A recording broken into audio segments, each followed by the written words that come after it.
evening, ladies and gentlemen, and welcome to the NoHo Rag with Alec Reidel.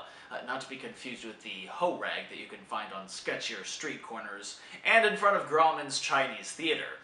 Now we've got a wonderful guest for you tonight. Dr. William S. Berger is here to talk about his new book. But before we get into that, let's talk about the news of the day.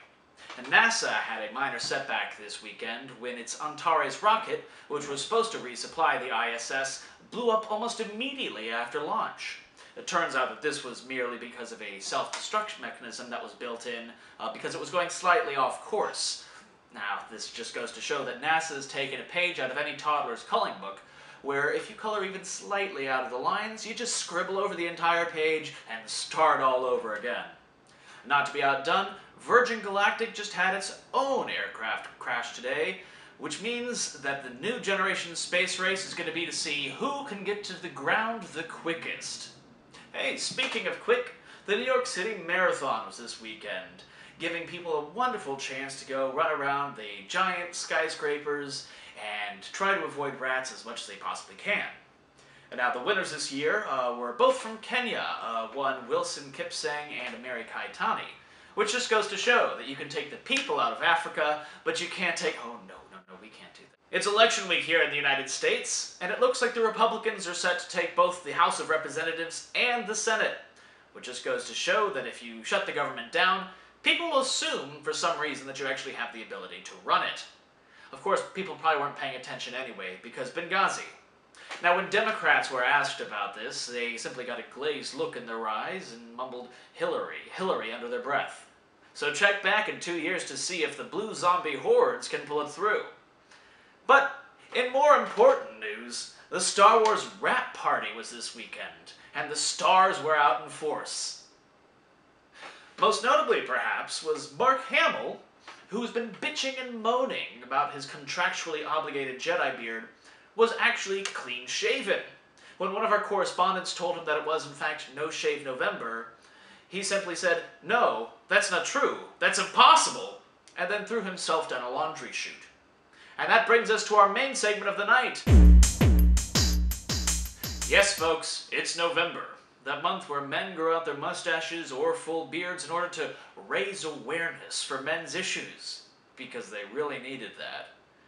Now, it depends on which camp you fall into. Do you celebrate Movember? Do you celebrate No Shave November? Ladies, do you let your leg hair grow out and stop waxing your mustaches? Well, you shouldn't let the man tell you what to do anyway. But I do know a man who can tell you a thing or two about the hipster high holy month of Movember. Dr. William S. Berger is the head of Cornell's Department of Hipster Anthropological Studies. I spoke with him recently about the ancient history of Movember. So as the story went, the old Movenites had a single razor for the town.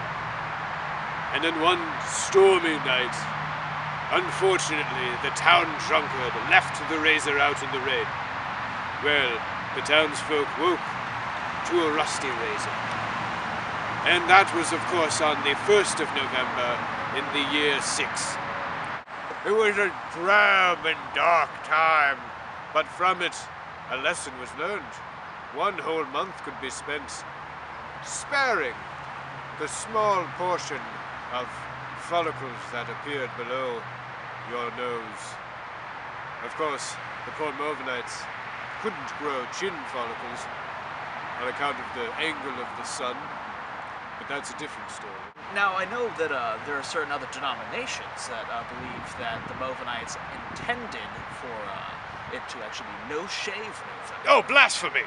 Those people are cynics, murderers, rapists, and they don't turn back their clocks when the time changes. It's very strange. Those bastards. How dare they? They know nothing of tradition. They know nothing of culture.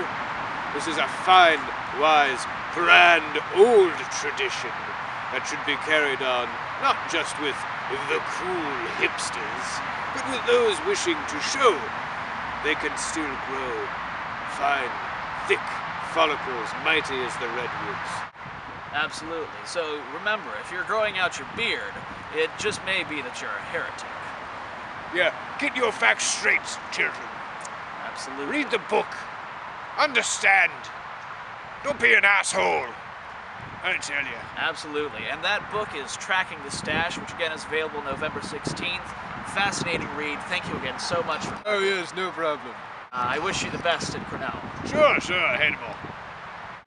Well, that's it for our show tonight, folks. Hopefully you've at least learned something about the news today. And more importantly, remember to grow out the facial hair and vote. See you next week, folks. I'm Alec Reidel, and this has been the NoHo Rag.